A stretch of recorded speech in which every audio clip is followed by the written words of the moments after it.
Hello, today I'm going to talk to you about planning a funeral. This is a topic that no one likes to discuss, but today I'm here to hopefully save you some money when you're planning your funeral or someone else's. So when you're planning a funeral, there's three options. You have a regular burial, you have cremation, or donation. Again, you have a regular burial, cremation, or donation. So for a regular burial, embalming is not required. When you're thinking about embalming, this is, once again, it's not required, but if you're having a viewing or other people will be around, this may be required, but it's not necessary. The FTC back in 1984, they came out with the funeral home rule. And this rule is if you call a funeral home on the phone or if you go to them in person, they must disclose to you all the prices so that you're able to make a decision or take it home, think about it. But they are required to give you the prices up front. And you're not required to purchase a casket from them. There are several online stores that you can purchase a casket from. Even Costco sell caskets. Keep that in mind. A lot of times they may charge you $8,000 and you can get the same casket, in my experience, much better. You can get it for $1,300, free shipping. There's one right out in Texas and they will ship it the next day. The problem that when I went to a funeral home, when I was planning a funeral for my mother, I did tell them about this company, and one of the funeral directors told me that they did not have a trash container large enough to throw all the packaging away, and I offered to come take it off their hands and dispose of it. But I want to let you know that after that the conversation changed, because we started at a $20,000 funeral and it was not like they were going to take $8,000 off of it. So keep that in mind. Another thing they may tell you is you're going to have to sign a waiver, because what if the handles fall off? These coffins are often cheap. And my advice to you is, like, when you order something on Amazon, you check out the reviews. So my advice to you is to do your homework, check out the reviews. These caskets are the ones I have seen appear to be well made. And once again, a lot of times they come with a money back guarantee. So keep that in mind. But the goal is for you to keep more money in your pocket. Next one, with the burial, there's also a cost when you go to the cemetery. That can be an additional $5,000 or $6,000. So it's just something for you to keep in mind, because once a loved one dies, it's very emotional in the family. And when you go into the funeral home, you already have enough on your plate. You're not at a point to make the best decisions, especially when it comes to prices. The next thing to consider is cremation. Cremation is a much cheaper route. Keep in mind that cremation can be about half, maybe $4,600, $5,600. Once again, you want to shop around and get your prices. You don't have to buy the urn from the funeral home. You can buy the urn right off of eBay or Amazon. You can shop around, because a lot of times once you cremate, I don't know how long the ashes take to come back, but you do have enough time to shop around. I just want to let you know you have options. The next option is donation. I'm not sure if you're an organ donor, but they have an option for you to donate your body to science. This is a way that you can help future generations and doctors in their educational process as they research. There's a company, I'll put their name up later, but this company, what they do is they have a national registry, and you can sign up and you have to let your family know your wishes once you pass away. You can be both an organ donor and donate your body to science. This place will pay all the costs from wherever state that you passed away in, and they will also, once they're completed their research, they will also cremate your body and send it back to your family, along with the letter to let them know how they utilize your body. They also have a program called the HOPE program. The HOPE program is a year program for terminally ill people or people in hospice, and they are guaranteed acceptance. And once again, they cover the cost of transporting the body. They help out with filling out the death certificate, and once they're complete, it can be a matter of weeks, they will send your ashes back to your family along with a letter letting them know how they utilize your body. So once again, death is not something we like to talk about, but oftentimes it is hardship on the family because no one knows your wishes sometimes. And it's great if you have maybe a safe, or communicate with your family, have a family meeting to let them know, hey, in the event of my passing, this is what will happen.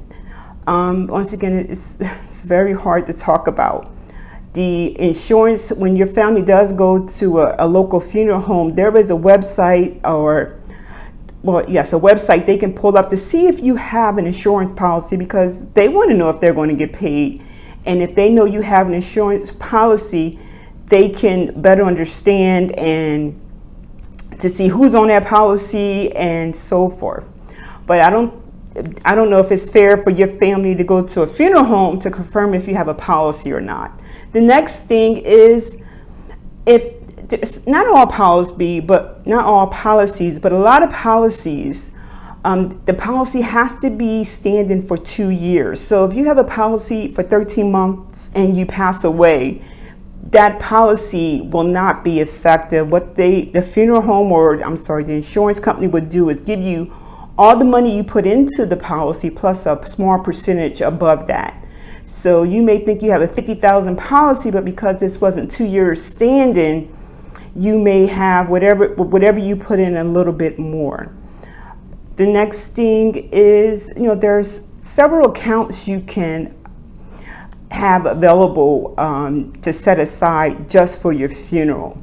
But it goes back to knowing what you want, knowing your family knows what you want, and having a trustworthy person on there. If you have a savings account and someone else's name on there, there's no there's really no way they have access to that money.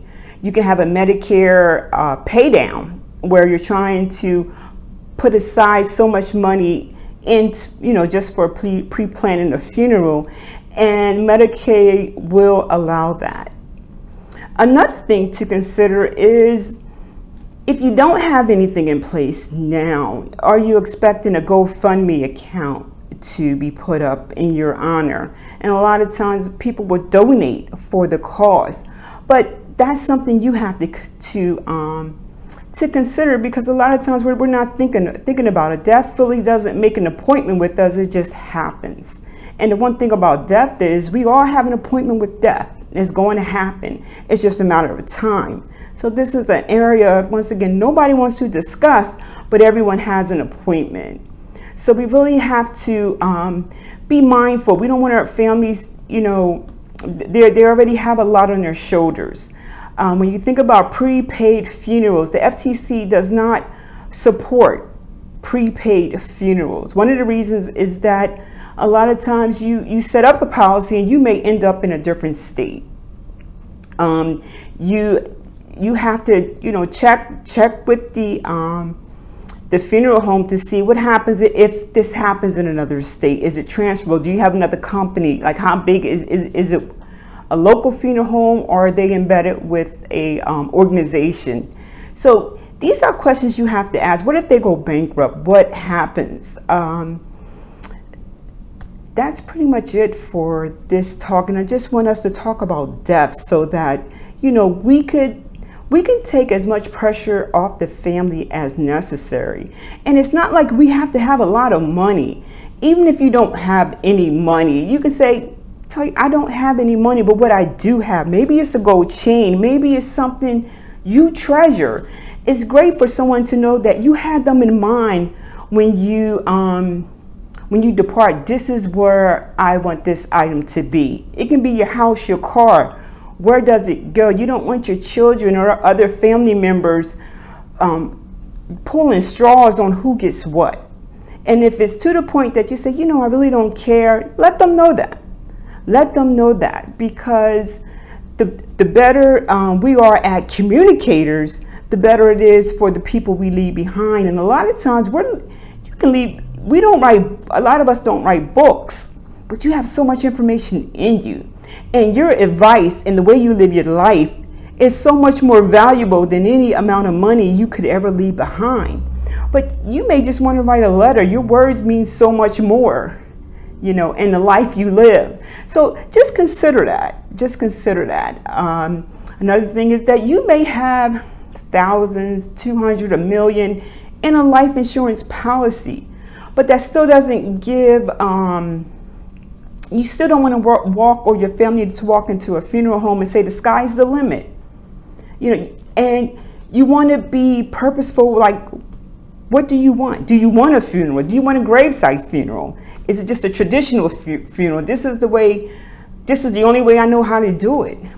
When's the last time you went to a funeral and there was something you didn't like? Or, you know, fill in the blank. Once again, this is the area we don't like to discuss, but I'm just here to kind of say you some tips and hope you keep more money in your pocket. Just keep in mind that some of that money may be able to go to a college fund, or maybe support your local charity, the church, or fill in the blank. But make it purposeful, because you saved up, you may have a 401k with thousands and thousands, and I have seen this done before.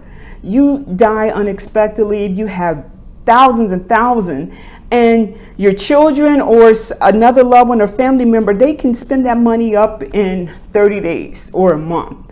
So it's just better for you to have plans for your money. It's one thing to save, but have a purpose for it. Is there a trip you want? You know, what did you save up your money for? You know, think about what you want.